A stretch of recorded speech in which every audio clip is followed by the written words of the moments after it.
Inscreva-se em nosso canal para saber de mais notícias. Bolsonaristas testam terreno para projetos conservadores na Câmara. Brasília, DF, Folha Press. Após 2 anos à base de discursos inflamados, principalmente nas redes sociais, deputados bolsonaristas começam a tentar colocar as ideias em prática e, com apoio de aliados na Câmara, testam terreno para emplacar projetos conservadores.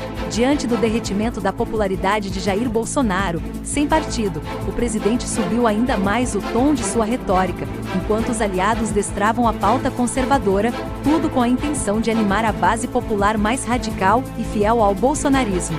Na pauta estão textos que transformam morte por imposição de ideologia de gênero, a defesa do voto impresso e um projeto que prevê que educação domiciliar não é crime de abandono intelectual.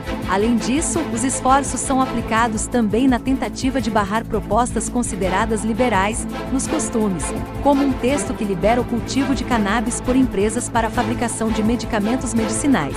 Na Câmara de Arthur Lira, PPAL, o presidente encontrou um cenário ideal para tentar pressionar pela adoção de suas ideias. Na CCJ, Comissão de Constituição e Justiça, a presidente é a bolsonarista Bia Kicis, PSL-DF, que colocou na pauta do colegiado temas que são caros a Bolsonaro. Kicis já havia prometido no fim do ano passado priorizar em 2021 a agenda conservadora, que ficou inviabilizada pelas articulações pela reforma da Previdência em 2019 e pela pandemia de Covid-19 em 2020. A deputada priorizou 2 textos que se alinham com o discurso de Bolsonaro. Um deles, de autoria da própria presidente do colegiado e de mais 2 bolsonaristas, Cristonieto, PSL-RJ, e Caroline de Tone, PSL-SC, IFEM, muda artigo sobre abandono intelectual no Código Penal para prever que pais ou responsáveis que oferecerem modalidade de educação domiciliar não incorrem no crime. Na justificativa da proposta,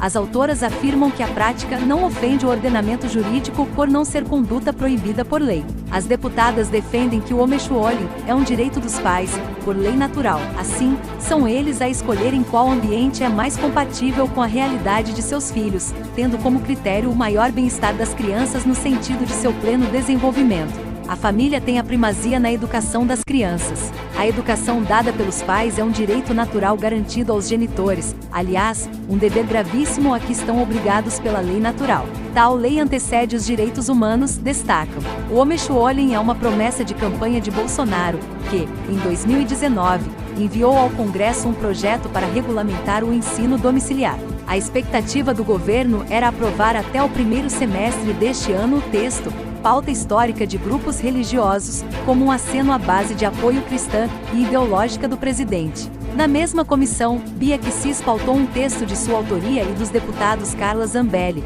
PSL-SP, e Eduardo Bolsonaro, PSL-SP, que também altera Código Penal para aumentar de 40 para 50 anos o tempo máximo de cumprimento de penas no país. Também muda dispositivo do mesmo artigo sobre unificação de penas para estipular o limite máximo de 50 anos. O projeto também acrescenta 2 dispositivos para indicar ser homicídio qualificado aquele cometido contra a criança ou adolescente em razão de sua condição peculiar de desenvolvimento físico e psíquico, com pena de reclusão de 30 a 50 anos, e o praticado contra a criança ou adolescente em razão de sua condição peculiar de desenvolvimento físico e psíquico e que esteja sob cuidado, guarda, vigilância ou autoridade. Nesse último caso, a pena é de reclusão de 40 a 50 anos.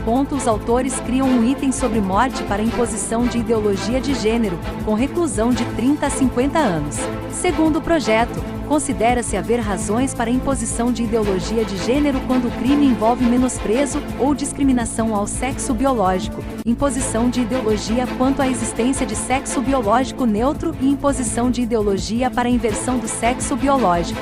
A pena passa a ser de reclusão de 40 a 50 anos se a vítima for criança, adolescente ou pessoa com doença mental parcial ou totalmente incapaz de se autodeterminar.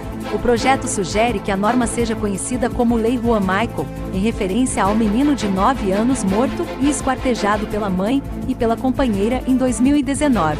Na justificativa, os deputados afirmam haver crescente escalada da violência contra crianças no Brasil e citam Juan Maicon como exemplo. O menino, afirmam, foi barbaramente seviciado, torturado, emasculado, a fim de fazê-lo transgênero, depois assassinado e tendo o corpo esquartejado, para ter sua história apagada deste mundo, tudo essa barbárie praticada por sua genitora e sua companheira.